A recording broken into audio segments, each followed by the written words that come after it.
pedra sobre outra pedra.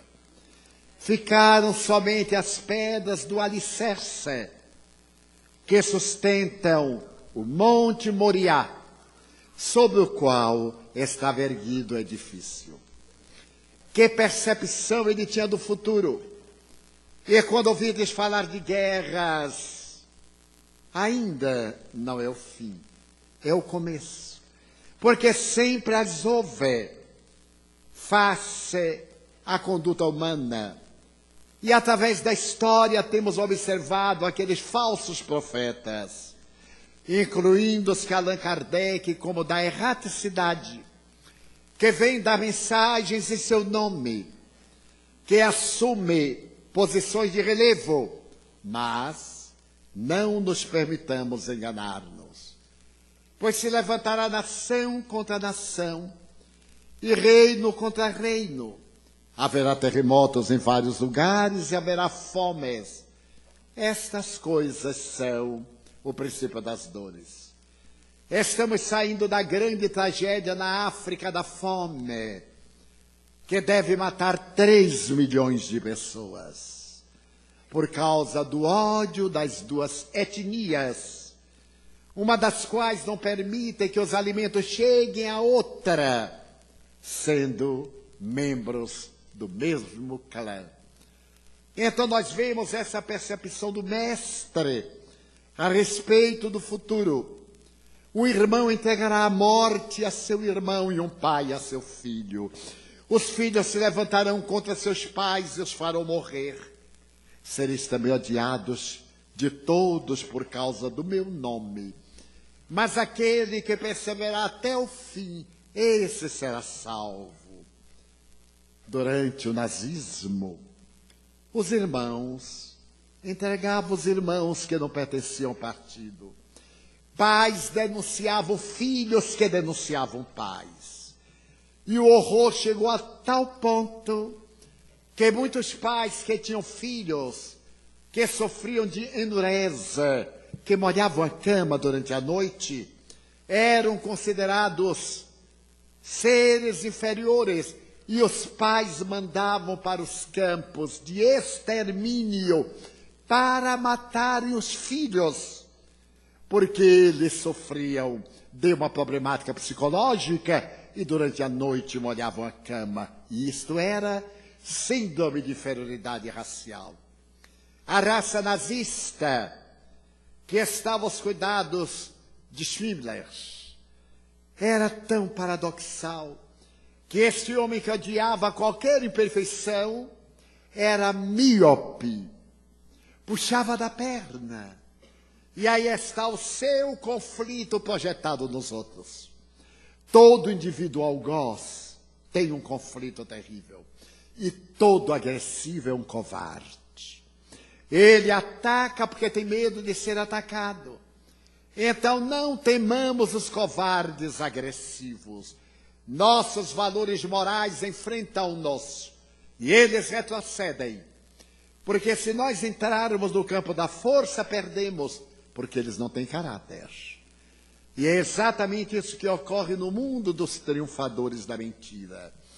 Então Jesus se refere àqueles que são fiéis a Ele e que são odiados.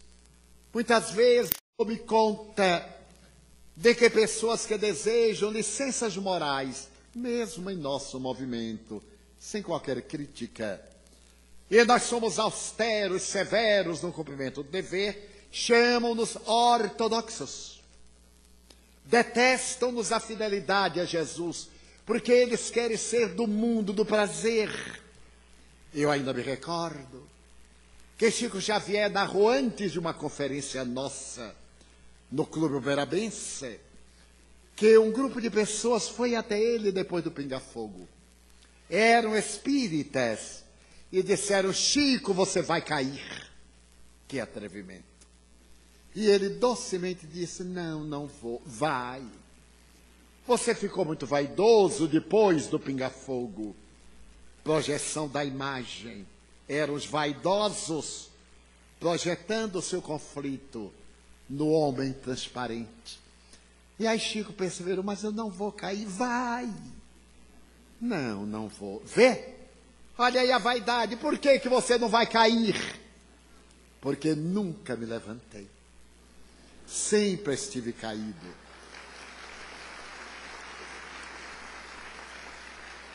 E eles atrevidamente concluíram: nós vimos aqui para salvar a obra de Emmanuel que você está pondo a perder. Eles eram os salvadores. Como se a obra do bem necessitasse de nós. O Espiritismo e o bem não necessitam de defensores. Uma doutrina que precisa de defensores falíveis, transitórios e humanos, não tem valor porque ela morre com os defensores. O Espiritismo veio para ficar pelas suas estruturas que resistem aos enfrentamentos do mal e do progresso da humanidade.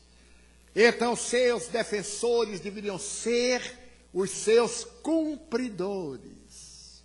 Viver a doutrina, que é a melhor maneira de a defender.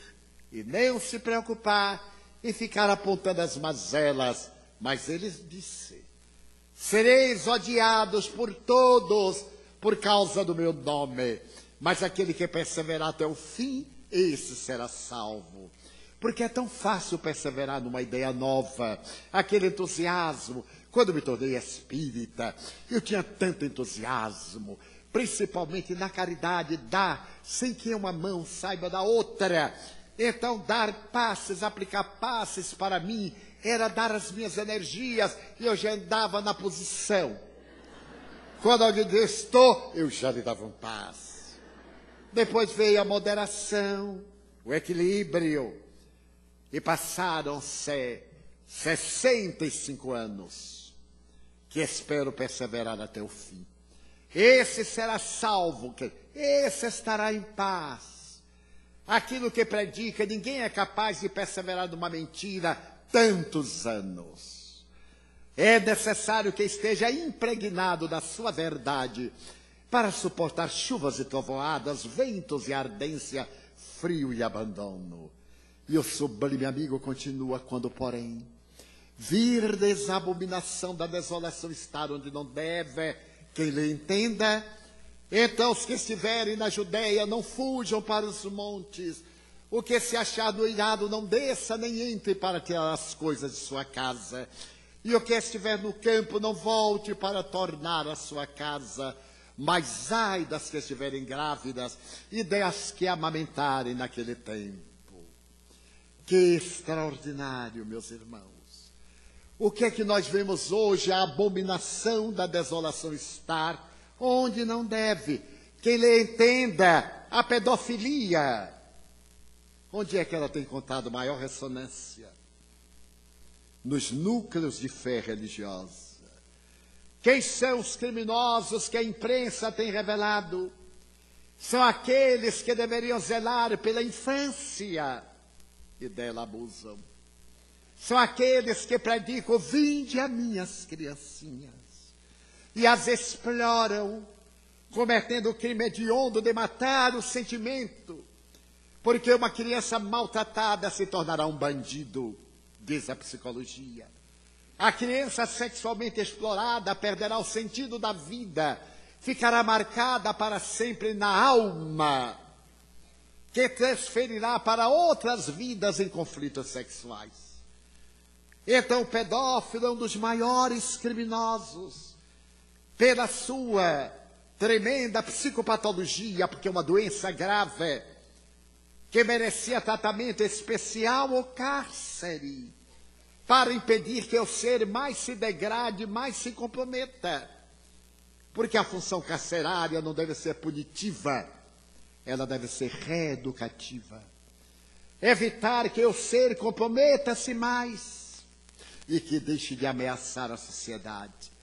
Então Jesus assevera: quando virdes isso, pensai, chegar os dias terríveis. E diariamente a imprensa revela nos sites da exploração infanto-juvenil a tragédia desses seres primitivos, destituídos de sentimento, afetando a pureza infantil, que deve ser cuidada com ternura para a floração do futuro. E logo de Jesus, e enquanto estiverem na Judéia, não fujam para os montes. Quem estiver no telhado não tem tempo para descer. Quem estiver em casa não tem tempo para tirar as coisas. Mas isso parece tão absurdo. Mas não é. No dia 6 de agosto, na cidade de Hiroshima, uma cidade eminentemente estudantil, acostumada a ver e passar os B-29 na direção de Tóquio, de repente, às 8h15 da manhã, quando a cidade está no pique, se vê um cogumelo. Mas um cogumelo terrível, uma luz 10 vezes mais brilhante do que a do sol. Esta luz cega 90.000 pessoas. E logo depois veio o estrondo, que despedaça o tímpano de mais de 100.000 pessoas. E em 1/100º de segundo o cogumelo, que cobre o sol e produz a escuridão como dantes nunca havia existido na Terra.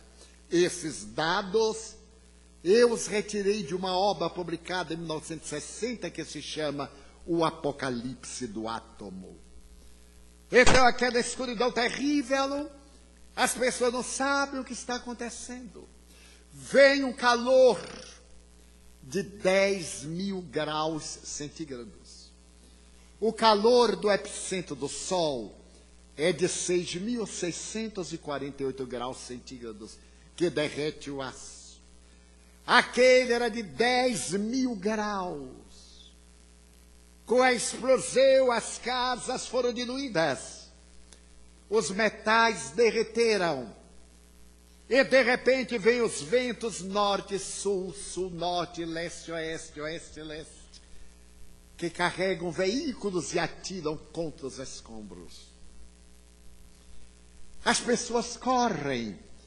E os ventos atiram contra as paredes, com tal força que elas interpenetram os pedaços de pedra e fica a gordura de corpo. Aqueles ventos arrancam as vísceras das pessoas, os pulmões, e os cadáveres tombam. Saem correndo e derretem-se. São 180.000 mortos em 2 minutos. Então desaparece um pouco o cogumelo e começa a chover. Hiroshima é uma cidade banhada pelo rio Ota, que tem 7 braços. As águas começaram a ferver e evaporaram. E começa a chover. Os sobreviventes entregam-se. Mas não é chuva, é estrôncio 90, uma substância radioativa que produz a leucemia. Ai das grávidas! Essas mulheres contaminaram-se e aquelas que sobreviveram, seus filhos nasceram leucêmicos. Ai das que amamentarem naqueles dias, porque o leite estava com radiação nuclear e matavam os filhos. Que definição da bomba atômica de Hiroshima? 1945 anos antes. Extraordinário, porque o estrondo se ouviu a 30 quilômetros de distância. E os ventos destruíram imóveis a mais de 20 quilômetros de distância. Na cidade inteira ficou meia parede de pé. Todo mais foi destruído. Mas como isso não bastou para diminuir a senha do imperador, que se considerava o deus do império do sol nascente, 3 dias depois, no dia 8, outra belonave viaja na direção de uma cidade. Mas a cidade estava coberta por uma nuvem. Então, naturalmente, a irradiação nuclear era pouca. O jovem abre o cofre e sorteia uma das 10 outras cidades. E sai Nagasaki. Ele vai a Nagasaki E às 11 horas atira a segunda bomba atômica. E o mundo se rende ante a tragédia nuclear. Mas aquelas bombas atômicas eram bombinhas de São João.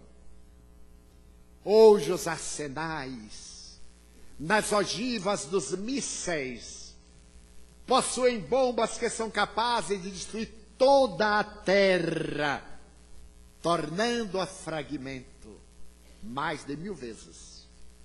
É o ser humano que se acredita Deus e equipa-se de valores para matar e não de recursos para prolongar a vida.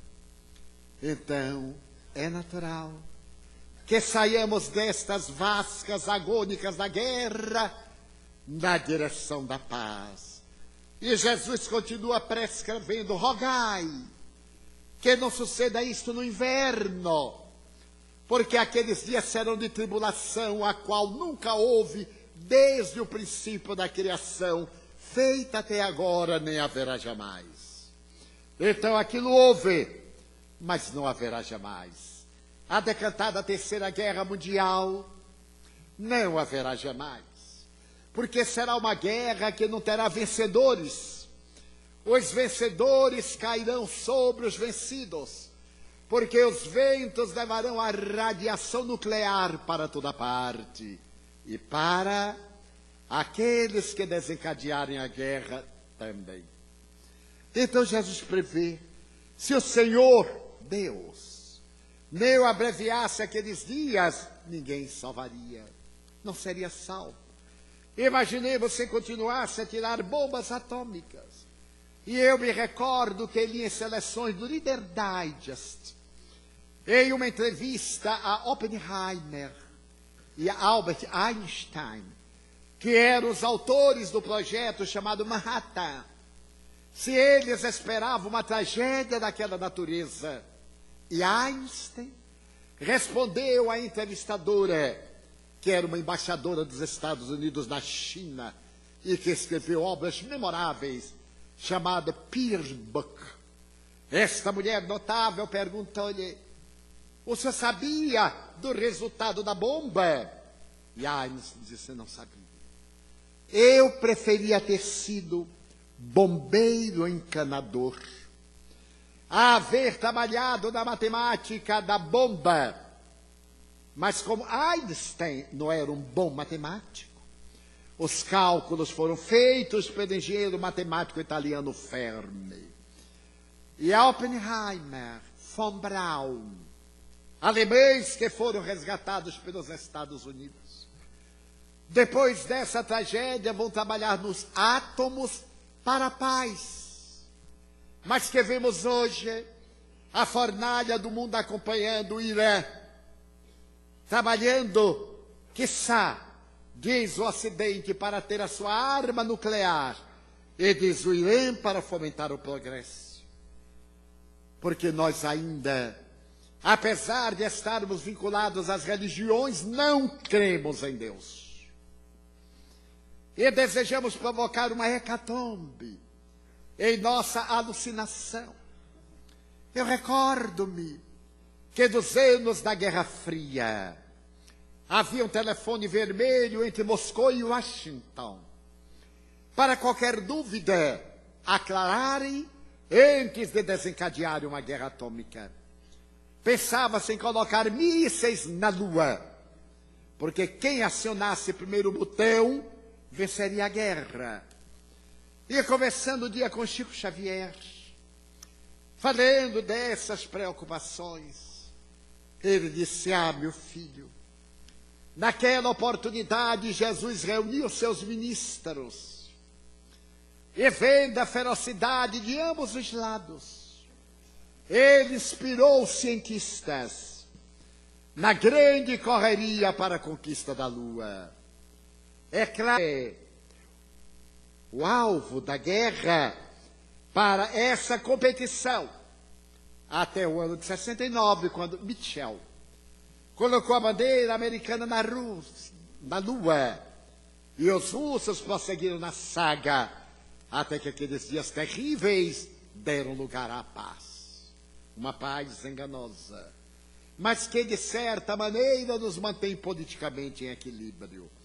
Jesus previu. E mais, então, se alguém vos disser, eis aqui o Cristo, ou ei do acolá, não acrediteis. Levantar-se-ão falsos cristos, falsos profetas, farão milagres e prodígios, para enganar os eleitos, se possível for. Estai vós de sobreaviso, de antemão, vos tenho dito todas as coisas.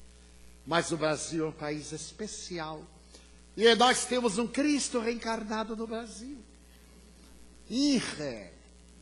Eu ainda me recordo que há uns 25 anos, estava em Curitiba e terminaram uma conferência quando chegaram umas pessoas de branco vestidas, porque se pensa que a roupa branca melhora a alma. Era melhor a alma branca na roupa roxa do que a roupa branca na alma roxa. E então, com aquela atitude mística, me disseram, Sedivaldo, Jesus mandou lhe chamar. Eu tomei um susto. E disse, mas o que é que eu fiz? Ele quer falar com o Senhor. Eu atribuí ser uma brincadeira. E levei no mesmo tom, mas ele me fala sempre, através do seu evangelho. Mas ele quer conversar com o Senhor para lhe dar as diretrizes da pregação do seu nome. Eu digo, mas eu as tenho no evangelho segundo o Espiritismo de Allan Kardec. Mas o senhor não sabe que ele já voltou? Claro que sei. Desde quando chegou o Consolador. E é que ele está aqui em Curitiba. Eu disse, em toda parte. Mas que ele está encarnado em Curitiba. Aí ultrapassou a minha capacidade de entender. E eu disse, não sabia. Pois é. Ele mandou que o senhor vá lá, ou ele o excomunga. Começou bem. Eu disse, olha, quanto a excomunhão, eu não tenho medo. Porque eu já fui excomungado uma vez em Salvador, na paróquia. E foram me dizer que eu era um excomungado. Queriam conhecer um excomungado. Naquela época, nos anos 50, se o excomungado teria chifre, ou cola, ou rabo. E as pessoas ficaram me olhando. Eu disse, mas por que estão me olhando? Porque você foi excomungado ontem na missa. Eu disse, qual é o problema? Você não se importa? Não. Porque eu sou uma pessoa muito ignorante. Então eu fui ao dicionário ver o que era excomungado. Quer dizer, pessoa que deixou de comungar. Excomungante. Eu já deixei, aí eu sou um excomungado. Só que agora sou oficial. Ah, mas muitas desgraças vão lhe acontecer. E aconteceram. Engordei. Veio-me um apetite que parecia a fome que um dia avassalou Ceará no ano de 1870. Agora eu ia ser excomungado por segunda vez. Digo, não. Uma vez vá lá, mas duas não. Porque eu nunca comunguei com esse cavalheiro, então não posso ser ex. Eu serei apenas amaldiçoado. Que é outra coisa. Como eu transpiro muito, se eu for amaldiçoado, peça para que eu não transpire mais. Porque é uma coisa desagradável transpirar tanto. Mas eu ainda pensei que era brincadeira, até o dia que eu vi esse cavalheiro que me inspirou muita ternura e compaixão, ridicularizado na televisão. Porque o mundo ainda gosta desses indivíduos para provocar o riso, a mofa e para levar a criatura aos paroxismos. Jesus previu. Estai vós de sobreaviso. De antemão eu vos tenho dito estas coisas. Que amor ele tem por nós. Avisar-nos 19 séculos, quase 20 antes, para que nos não enganássemos. E continuamos enganando-nos. Então, o sermão profético abre a perspectiva dessa grande mudança. E porque ele nos amava com uma ternura infinita, oportunamente, dialogando conosco, ele percebeu nossos conflitos e disse, não se turbe o vosso coração. Crede em Deus, crede também em mim. Na casa de meu pai há muitas moradas. Além Kardec é indubitavelmente o servidor fiel que irá decodificar as moradas a que se referia Jesus. Naquele tempo, as estrelas eram consideradas lâmpadas mágicas que Deus houvera colocado nos céus para tornar as noites menos escuras. E ele se refere a essas muitas moradas da casa do Pai.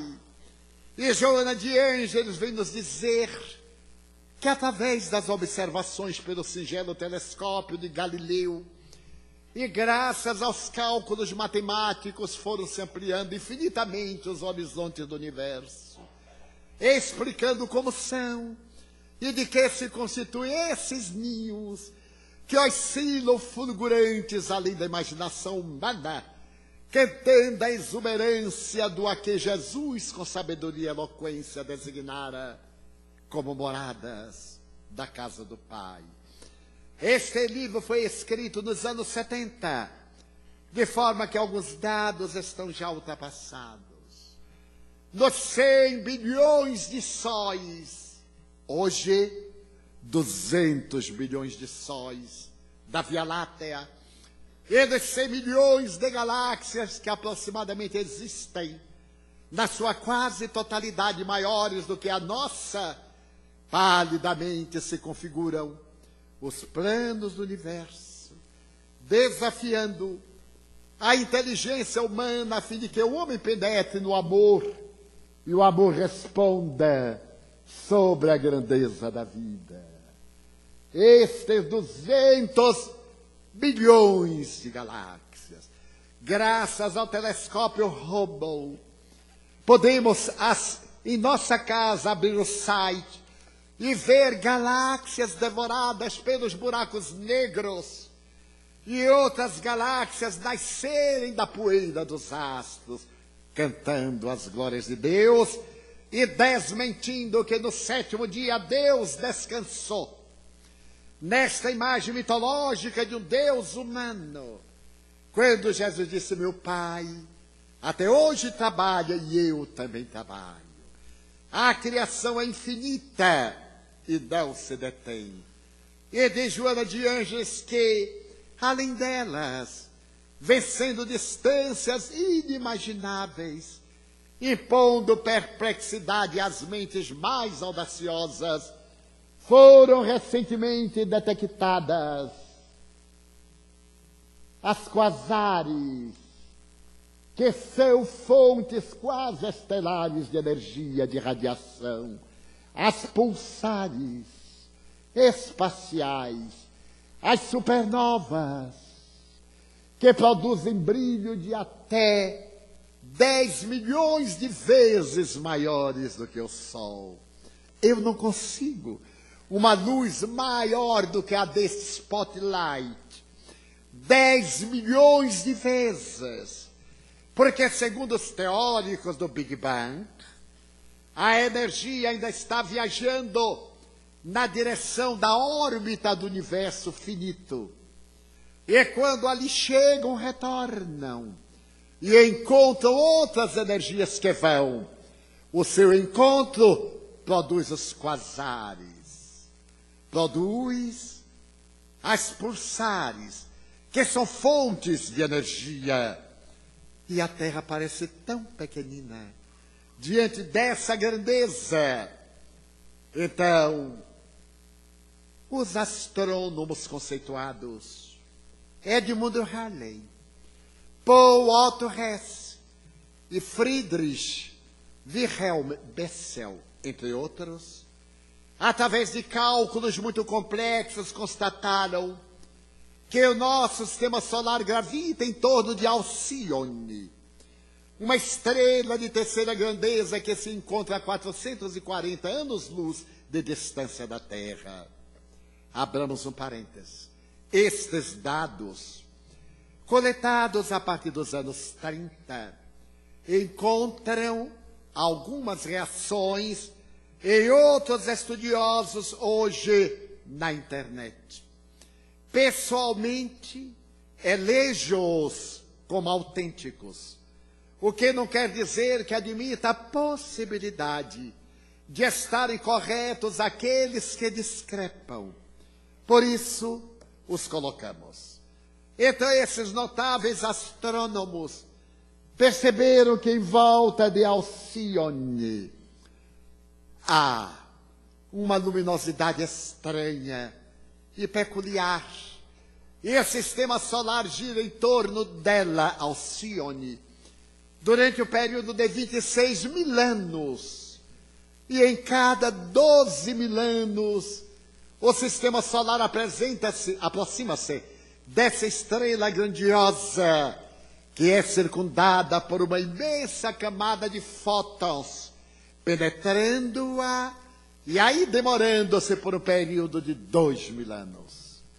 Neste imenso fulcro de circunvalação, todo o nosso sistema gravita à volta de Alcione, das Pleiades, na constelação do Touro. As Pleiades são estrelas visíveis a olho nu desde a velha Grécia. E nos mapas zodiacais, elas apresentam-se. Então, nesse périplo de 26 mil anos, o sistema solar aproxima-se dessa estrela grandiosa em cada 12 mil e penetra na camada de fótons, aí demorando por 2 mil anos. Então, há 12 mil anos, aconteceu o fenômeno que foi estudado pelos indianos antigos como sendo o período de treva de Kali Yuga, quando o nosso planeta começou a ser habitado por seres humanos inteligentes.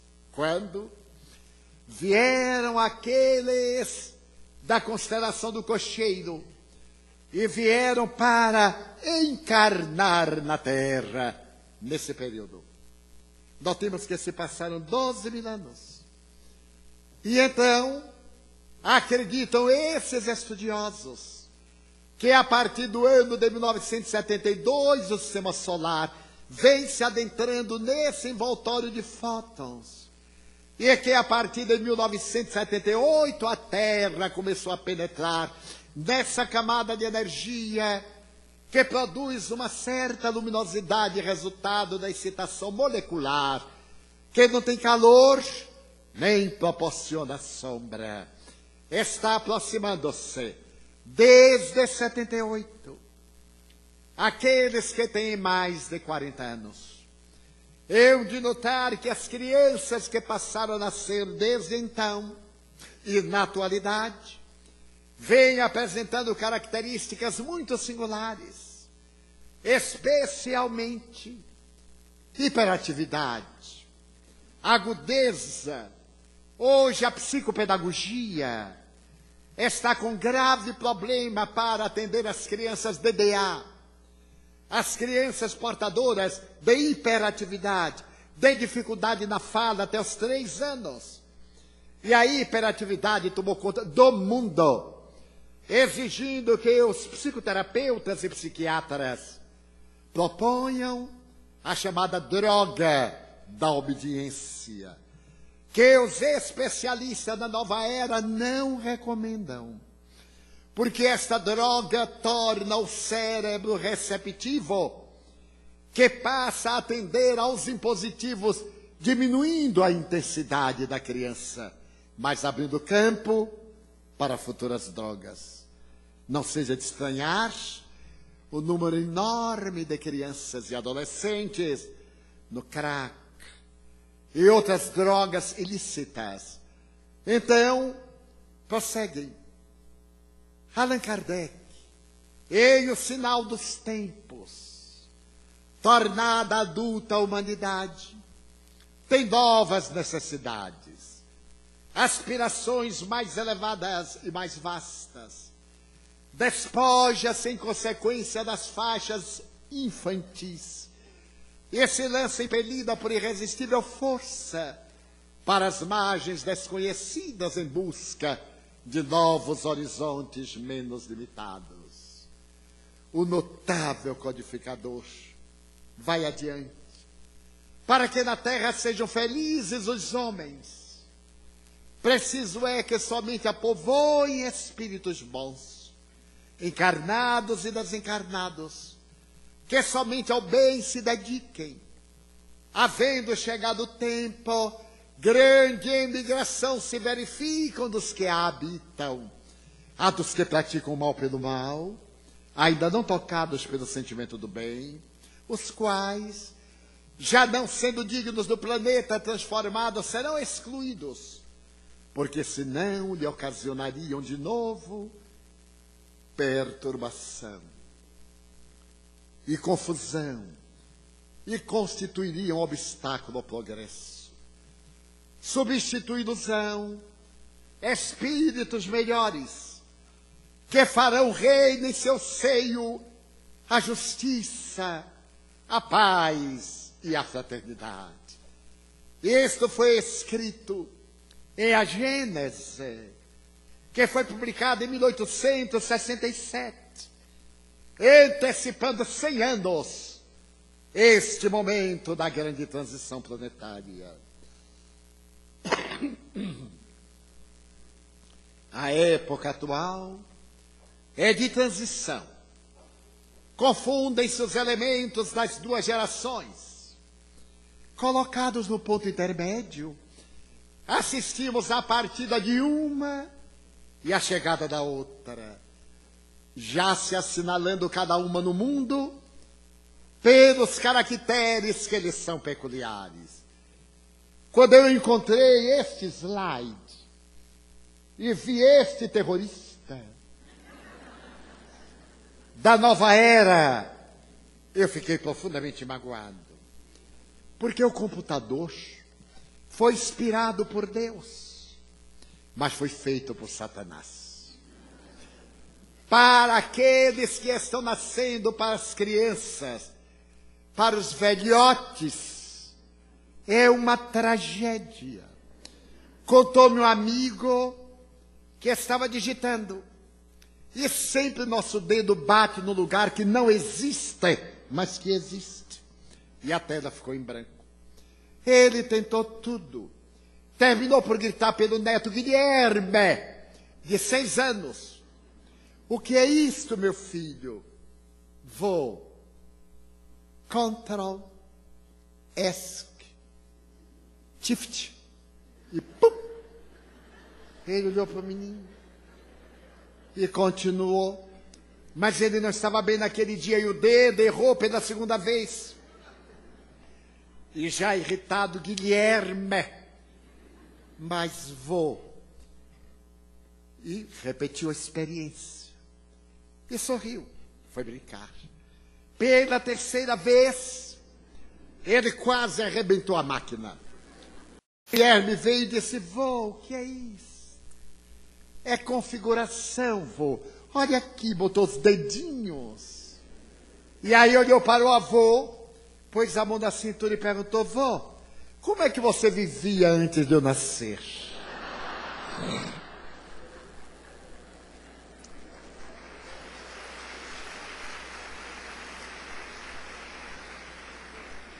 Pois já me aconteceu. Eu estava digitando um livro, rasgando o papel, digitando, e me esqueci de salvar. E de repente deu um negócio. Eu aí chorei. Porque ia ter que emendar todas as páginas do original. E o tempo é escasso. Eu disse: meu Deus. Aí entra um netinho, uma pestinha de 8 anos. O que é que tem, vô? Está chorando? Eu digo: estou, meu filho. Mas nem vou lhe dizer que você não entende. Foi aqui o computador. O que foi? Eu digo: sumiu, meu filho. Para onde foi? Está guardado, vou aqui no arquivo, quer ver? Toque! Voltou. Eu olhei para o menino e falei em latim: vá de retro, Satanás. E então eu me lembrei de algo notável. Que Satanás desafiou Jesus para um teste de computação. E Jesus, claro, não aceitou. Ele não é desse tempo. E Satanás zombou. Foi aquela coisa no reino dos céus e principalmente no reino mais abundante, no inferno. E às vezes disseram, Senhor, estamos desmoralizados. O Senhor terá que atender. E depois de muita discussão, Jesus, bem, eu vou perder, mas eu aceito. E foi escolhido o maior auditório, um auditório grandioso de Nova York. E ali estavam, de um lado, os demônios, que eram muito, do outro, os anjinhos, que eram pouco. Jesus lá, em um computador daqueles dinossauros. E Satanás no supercomputador. Os juízes bateram e Satanás... E Jesus tocando. Quando deu o sinal que pararam, os juízes foram ver. E para a surpresa geral, Jesus ganhou. E o demônio não aguentou, mas como? Eu digitei tanto e ele ganhou. Foi, meu filho, porque só Jesus salva.